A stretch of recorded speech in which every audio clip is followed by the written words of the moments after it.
Balak was the king of Moab, and he sent messengers to ask Bilam to come to him and to curse the Bnei Yisrael. And God told Bilam, don't go with these guys.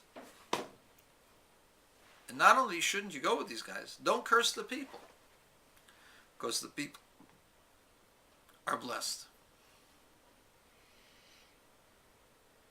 The question is, what was Bilam thinking?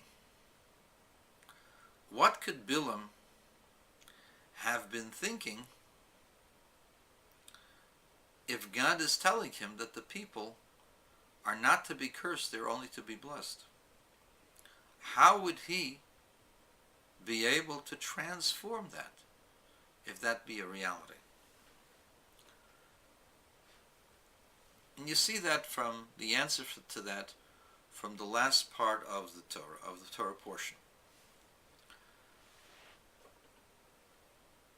The status of a person, as the person is reflected in this world and in the next world, is always dependent upon the person's actions and beliefs and thoughts, but most importantly, the actions of the person determine where his position is. When a person sees that certain events are taking place, a person must always question oneself, why are these things happening to me? Perhaps I am deficient in action, because a deficiency in one's good deeds makes a person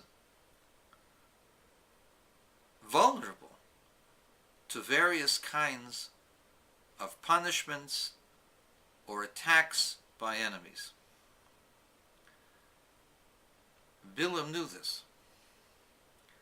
And so Bilam understood that at that moment the people of Israel had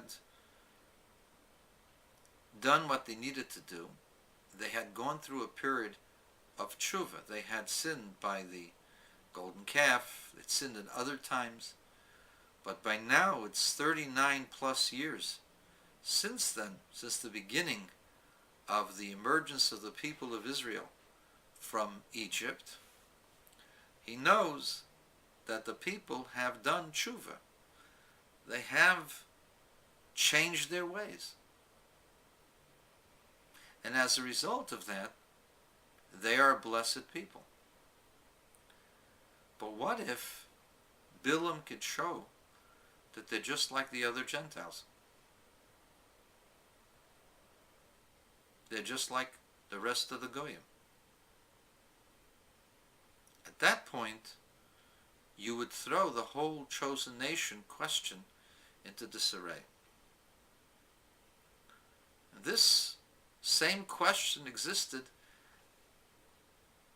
at the edge, the border of the Red Sea. Red Sea is opening up in order to swallow the armies of Pharaoh, and the angels, the accusatory angels, are asking, why are you swallowing up Pharaoh's army and not swallowing up the people they're pursuing?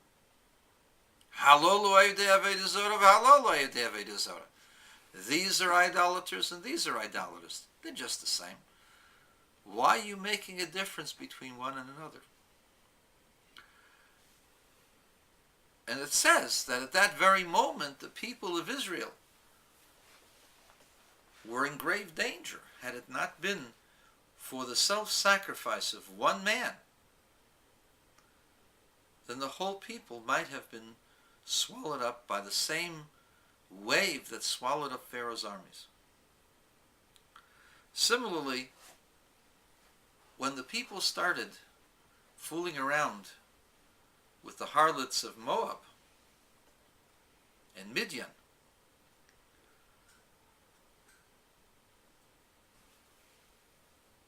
in front of the world, people were saying, see, they're just like anybody else. You can entice them to sin just like anyone else. They ain't no difference. 39 years in the desert, look the way they behave. And there was an immediate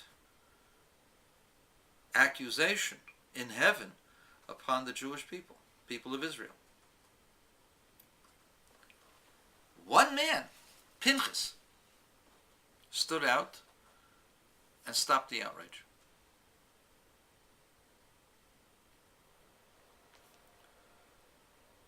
We live at a time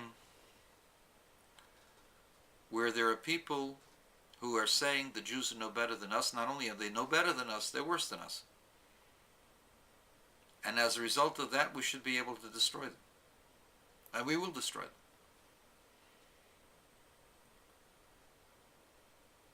And the reason why there is such an opportunity and such a possibility that an Ahmadinejad can get missiles with nuclear warheads and the American government will not intervene